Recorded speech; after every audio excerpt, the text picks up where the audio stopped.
പൈസയും കളക്ട് ചെയ്ത് ഇന്ത്യയിലേക്ക് വന്ന് ഡൽഹിയിൽ കളിക്കും, ബോംബെയിൽ കളിക്കും, അല്ലെങ്കിൽ മഹാരാഷ്ട്ര കളിക്കും എന്നൊക്കെ വെച്ചാൽ അത് കയ്യിൽ വെച്ചാൽ മതി. അതുമായി പൈസ മേടിച്ചിട്ട് നമ്മൾ കബളിപ്പിക്കാൻ തീരുമാനിച്ചാൽ അതുമായി മുന്നോട്ട് പോകും. മനസ്സിലായോ? രണ്ട് കാര്യങ്ങളേ ഉള്ളൂ. റിപ്പോർട്ടർ ടിവിയെ സംബന്ധിച്ചിടത്തോളം കരാർ ലംഘനം ഇതുവരെ നടന്നെന്ന് അവരെ അറിയിച്ചിട്ടില്ല. കരാർ കളിക്കേണ്ട സമയം കഴിഞ്ഞിട്ടില്ല. അതുവരെയുള്ള എഫേർട്ട് എടുക്കും.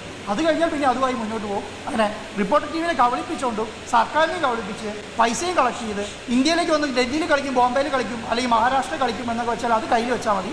അതുമായി ബന്ധപ്പെട്ട കാര്യങ്ങളുമായിട്ട് മുന്നോട്ട് പോകുന്നു വിചാരിക്കും വേണ്ട. ഇതാണ് ഈ കാര്യത്തിലുള്ള എൻ്റെ അഭിപ്രായം. ആ കാര്യത്തിൽ പ്രധാനപ്പെട്ട ഒന്ന് സർക്കാരിൻ്റെ ഒരു നിയമമുണ്ട്, പൈസ അടയ്ക്കുന്ന നിയമമുണ്ട്.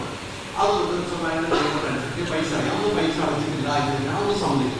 ഇപ്പോൾ പൈസ അടച്ചിട്ടുണ്ട്. ആ പൈസ എത്രയാണെന്ന് താങ്കൾക്ക് ഇഷ്ടമുണ്ടെങ്കിൽ പറയാം, ഇഷ്ടമില്ലെങ്കിൽ പറയാം. ഇതിലെ എറണാകുളം അതൊരു കാര്യം. അതോടൊപ്പം ഏറ്റവും പ്രധാനപ്പെട്ട കാര്യം ഇപ്പോൾ കരാർ ലംഘനം നടത്തിയെന്ന് താങ്കൾ പറയുകയും ചെയ്തു. ആൻഡോ അടക്കം പറഞ്ഞ് കരാർ ലംഘനം നടത്തി നിയമപരമായി മുന്നോട്ട് പോകും. ഇപ്പോൾ അത് കരാർ ലംഘനം നടത്തിയത് ഞങ്ങളെ അറിയിച്ചിട്ടില്ല. അല്ല, കരാർ ലംഘനം നടത്തിയെന്ന് അറിയിക്കണമെങ്കിൽ ഈ പറഞ്ഞ ഡേറ്റ് കഴിയണം.